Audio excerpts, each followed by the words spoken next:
देखिए, आज हम पढ़ने वाले हैं क्या है, फोर्स। फोर्स का मतलब क्या होता है, बल। ठीक ना। यानी किसी भी वस्तु पर, देखिए मेरे पास ये ऑब्जेक्ट है, ठीक ना। आगे इस पर हम क्या लगा रहे हैं, बॉल। बॉल लगा रहे हैं, बॉल लगा रहे हैं, मिस्टेक। इसमें बॉल लगा रहे हैं, इसमें क्या हो रहा है, इसमें इसका डायरेक्शन चेंज हो रहा है और मैग्नीट्यूड चेंज हो रहा है। यानी कि हम कह सकते हैं बॉल क्या है, एक सदिश राशि है, यानी कि वेक्टर क्वांटिटी है। कैसे, देखिए, वेक्टर क्वांटिटी उसे कहते हैं जिसमें क्या हो, मैग्नीट्यूड हो और क्या हो, डायरेक्शन हो। तो मान के चलिए ऐसे मेरा था एक ऑब्जेक्ट है, इस पर जैसे हम बॉल लगाए तो इधर 40 का बॉल लग रहा है, या 50 मीटर का बॉल लग रहा है, या 10 मीटर का बॉल लग रहा है। अरे तो हमारा तो कौन है, तो 10 से क्या हो गया, मैग्नीट्यूड हो गया। क्या हो गया, मैग्नीट्यूड है। अब इसका हम देखिए डायरेक्शन चेंज कर दिए, ये क्या हो गया हमारा, डायरेक्शन हुआ। यानी कि हम बोल सकते हैं कि जो हमारा जो वेक्टर क्वांटिटी है, कौन सा, फोर्स क्या हमारा वेक्टर क्वांटिटी है। फोर्स यानी कि क्या होता है, फोर्स मतलब बल। बल में क्या होता है बाबू, एम इंटू वेट। एम का मतलब क्या हुआ, मास, यानी कि द्रव्यमान। यानी कोई भी अगर ऑब्जेक्ट है ये, तो क्या है, इसमें मास है कि नहीं है। तो जिस पर मास होता है, मास, मास फोर्स लगा रहे हैं, यानी कि एक्सेलरेशन कर रहे हैं। तो यानी कि एफ इक्वल टू क्या कर सकते हैं, एम इंटू ए। बात समझ रहे हैं बाबू। तो देखिए फोर्स किसको कहा जाता है, फोर्स उसको कहा जाता है, इसमें फोर्स और मूल जो है किसी भी ऑब्जेक्ट में जब ये दोनों क्रिया होती है तो उसको क्या करते हैं, हम फोर्स कहते हैं। जैसे मान के चलिए मेरे पास ये सामने बोर्ड है, इसको हम पूरा फोर्स लगा रहे हैं, ये खिल नहीं रहा है, इधर डायरेक्शन चेंज हो रहा है। तो हम कितना भी न्यूटन का बल लगा दे, अगर वो डायरेक्शन चेंज ना हो सके तो हम नहीं कह सकते कि वो फोर्स है, क्योंकि उसमें क्या होना चाहिए, हमारा मैग्नीट्यूड होना चाहिए और डायरेक्शन है, तब जाके वो क्या होगा, वो वेक्टर क्वांटिटी होगा। इसलिए फोर्स मेरा क्या हो जाएगा बाबू, जीरो हो जाएगा। ठीक है ना। यानी वस्तु को हम कितना खेलेंगे, अगर ये अपना डायरेक्शन चेंज नहीं किया, पोजीशन चेंज नहीं किया, इसका क्या होगा, जीरो होगा ना। जैसे कि यहाँ पर लिखा है ओपन डोर। जैसे मान लेते हैं मेरे पास दरवाजा तो नहीं है, मेरे पास कुर्सी है, ये कुर्सी आपके सामने है। इस कुर्सी को हम क्या करेंगे, इधर ला दिए। भाई कुर्सी मेरे सामने है, इस कुर्सी को हम क्या किए, इधर से इधर ला रहे हैं, तो क्या हो रहा है, ये पुश और पुल हो रहा है। इसको हम कह सकते हैं क्या है, फोर्स है। जो मेरा देखिए हाथ में जो ताकत लग रहा है, न्यूटन, इसको क्या कहते हैं, मैग्नीट्यूड, यानी कि मात्रा। देखिए डायरेक्शन चेंज का मतलब देखती है, यानी कि फोर्स का हम लोग definition अच्छा से समझ चुके हैं। फोर्स इक्वल टू क्या होता है, एम इंटू ए। यानी कि कोई पूछेगा कि फोर्स बराबर क्या होता है, एम इंटू ए। देखिए अब उस पर जो है बल का हम लोग क्या पढ़ने वाले हैं, इफेक्ट। इफेक्ट का मतलब क्या होता है, प्रभाव। जैसे कोई ना कोई चीज पर भाव होता है, जैसे मान के चलिए आप भगवान उग रहे हैं, तो आपको क्या हो रहा है, प्रभाव पड़ रहा है, आपको पसीना निकल रहा है, गर्मी लग रहा है। तो उसी तरह बल जो है, बल जब लगता है, यानी फोर्स जब किसी ऑब्जेक्ट को लगता है तो उसमें प्रभाव होता है। पहले हम प्रभाव पड़ेंगे, तो force can move a stationary object. मान के चलिए मेरे पास है कोई स्टेशनरी वाला कोई सामान है, ठीक, और इस पर हम फोर्स लगा देंगे, देखिए घुमा दिए। चलिए मेरे पास मार्कर है, ये स्टेशनरी सामान है, और तो हम फोर्स लगा के घुमा दिए, देखिए सर इस पर क्या हुआ, इससे कुछ नहीं हुआ ये।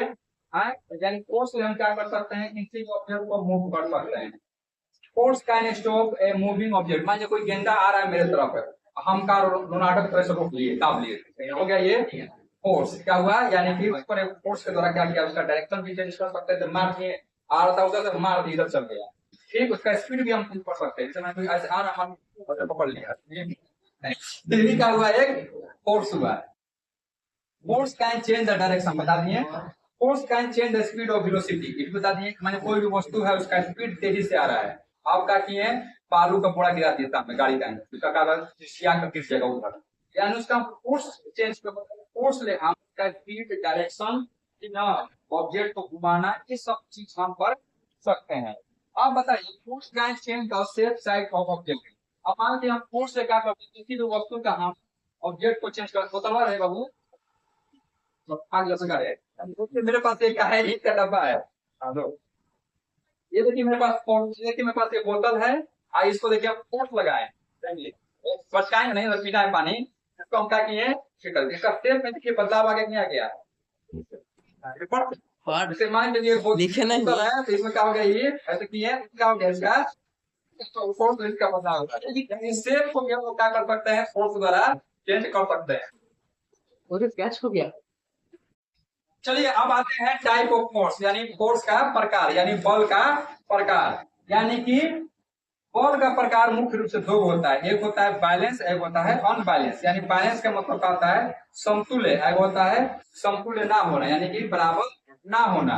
यानी देखिएगा बैलेंस फोर्स में क्या होता है, कह रहा है it is resulted from the applied force is equal to zero then it's called the balance force. जैसे मान के चलिए मेरे पास एक ऑब्जेक्ट यहाँ रखा गया है, ये ऑब्जेक्ट है, ठीक, ये क्या है, पेटी है सेव का, इस पर हम लगा रहे हैं 25 न्यूटन का बॉल। एगो हमारा दुश्मन भी आ गया, ये भी लगाना लगा 25 न्यूटन का बॉल। तो दोनों की जब बराबर न्यूटन का फोर्स लगाएंगे तो हमारा जो बॉल होगा क्या हो जाएगा, जीरो हो जाएगा। कैसे, यानी कि 25 माइनस 25 इक्वल टू जीरो, यानी क्या हो गया, ये बैलेंस्ड हो गया, क्या हो गया, बैलेंस्ड फोर्स हो गया, ठीक ना। यानी कि जब हम कोई वस्तु पर जब दोनों तरफ से बराबर बल लगाते हैं, यानी कि 20 न्यूटन चाहे 25 न्यूटन दोनों तरफ से बराबर, जब बराबर फोर्स लगेगा इस तरफ से तो क्या होगा, वो जैसे बटखारा देखे हैं मार्केट में ना, तो 500 ग्राम लेते हैं टमाटर, तो 500 ग्राम का इधर बटखारा इधर 500 ग्राम रहेगा, तब न देता है। कब इसी तरह यहाँ भी तब आपका क्या होगा, ये जीरो होगा। अनबैलेंस मतलब क्या चीज, तिरछा तिरछी उल्टा नीचा कुछ भी, यानी कि उसको बैलेंस फोर्स नहीं हो सकता। मान लीजिए 25 न्यूटन का बल लगाया, फायदा लगा दिया 50 ले, यानी से कितना अधिक हो गया, 25 न्यूटन अधिक हो गया, अनबैलेंस होगा। यानी कि वो जो डिब्बा जो है आगे की ओर जा सकता है, चाहे पीछे की ओर सक सकता है। जैसे यहाँ पे देख सकते हैं, if the resulted from the applied of portion greater than zero, यानी जीरो से क्या होना चाहिए, हमेशा बड़ा होना चाहिए। यानी 1 आए, 2 आए, 3 आए, 4 आए, 5 आए, लेकिन जीरो कभी नहीं हो सकता है। क्या फोर्स है, जो क्या कहते हैं अनबैलेंस फोर्स। जैसे कि एक ऑब्जेक्ट यहाँ पर आप देख सकते हैं, इस ऑब्जेक्ट पर मान चलिए लड़का है, ये बॉल लगा रहा है इधर, देख रहे इसका हाथों दिन पीछा हो गया है, ठीक, आइए देखिए बॉल लगा रहा है, ठीक, इसका देखिए हाथ टेढ़ हो गया है क्योंकि इसका बॉल क्या है, कम लग रहा है, इसका क्या लग रहा है, तेज लग रहा है, लगभग इसको मार दिया है। तो यानी कि ये 35 का, ये 15 का, इधर जाएगा, इधर जाएगा, यानी 35 माइनस 15 यानी कितना हुआ बाबू, 20 न्यूटन का फोर्स लगा कर इसको पर पचका देगा, ठीक ना। यानी कि यहाँ पर क्या हुआ, अनबैलेंस फोर्स हुआ, इसी कोई दिक्कत। चलिए अब हम आते हैं क्या चीज, फोर्स में। देखिए हम बता चुके हैं कि depend on the force and the object with the mass that cause the change in velocity. यानी किसी भी वस्तु को अगर हम मास जो होता है उसका हम चेंज कर सकते हैं, वेलोसिटी भी क्या कर सकते हैं, चेंज कर सकते हैं। जैसे कि मान लीजिए ऑब्जेक्ट है, अब इसको हम दबा दिए, क्या हो गया, इसका मास में परिवर्तन आया ना, फिर इसके वेलोसिटी भी हम चेंज कर सकते थे, इसे मार दिए, इसका रफ्तार 50 किलोमीटर प्रति घंटा में इसको मार दिए, फिर प्रति घंटा हो गया, डायरेक्शन भी चेंज कर सकते हैं।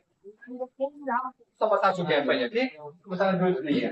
हम बता रहे हैं आपका होता है, कौन हला कर ले रहे, फोर्स बराबर क्या होता है, एम इंटू ए। एम इंटू ए मतलब क्या हुआ, एम का मतलब मास, मास। जैसे कि मान ये वस्तु मेरे पास है, इसमें मास है, मास मतलब द्रव्यमान यानी वजन, देखिए इसमें वजन है कि नहीं है, ठीक। इसमें क्या है, एक्सीलरेशन है यानी त्वरण। तो जब इसमें मान चलिए अगर वस्तु है, इसका मास कर जाता है, इसमें जब डालेंगे एक्सीलरेटर तब जाके मिलता है क्या जी हमको, फोर्स। तो मास बराबर एक्सीलरेशन इक्वल क्या कर सकता है, यानी कि अंतिम वेग माइनस प्रारंभिक वेग, यानी v माइनस u बटा में t।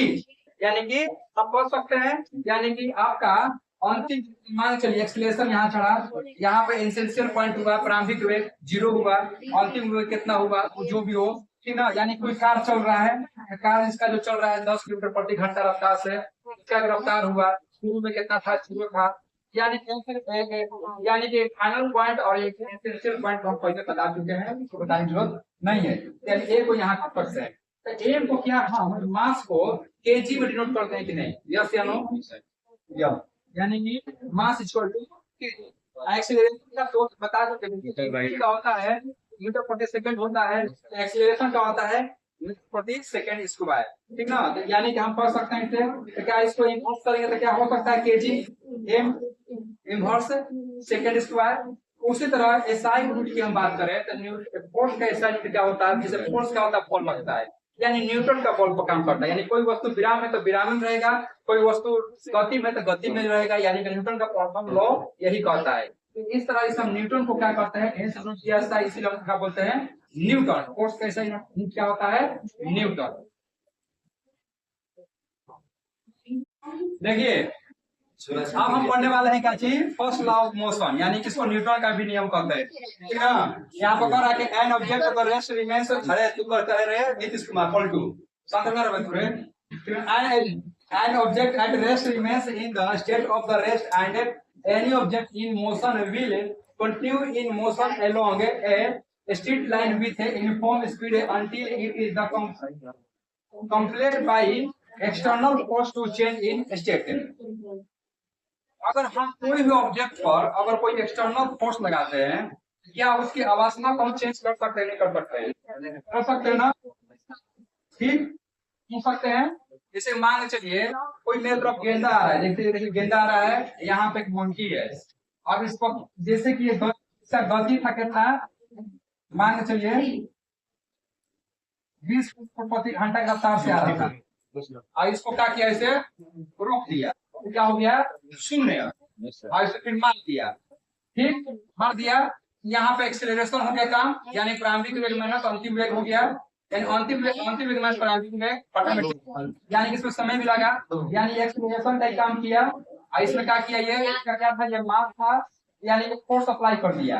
यानी कोई वस्तु अगर गति में है तो हमेशा क्या होगा, वो गति में रहेगा जब तक उस पर कोई हम बल ना लगा दे, यानी कोई दूसरा बल हमें ना लगा दे। जैसे पृथ्वी हमारा घूम रहा है, कार पर चढ़ने के लिए रहे जूनियर क्लास उठा कर फेंक देंगे तेरे को अभी हम। जैसे मान के चलिए पृथ्वी जो है घूम रहा है, तो क्या हो रहा है, इस पर एक फोर्स लग रहा है, जिसका नाम है ग्रेविटेशनल फोर्स, उसको घुमा रहा है, और उससे कोई ग्रेविटेशनल फोर्स में कोई बड़ा बल आ जाए और उसको क्या करे, उठा कर पृथ्वी को फेंक दे, क्या कहता है जी, आकाश गंगा से ऊपर कहीं फेंक दे, मान चलिए आप समझ लीजिए, तो बाहर नहीं ब्रह्मांड में वो। फिर देखिए यहाँ पे कार चल रहा है, जिसका महिंद्रा है कार, इसका भी रफ्तार मान चलिए सपोज है 80 किलोमीटर प्रति घंटा की रफ्तार से है, ठीक।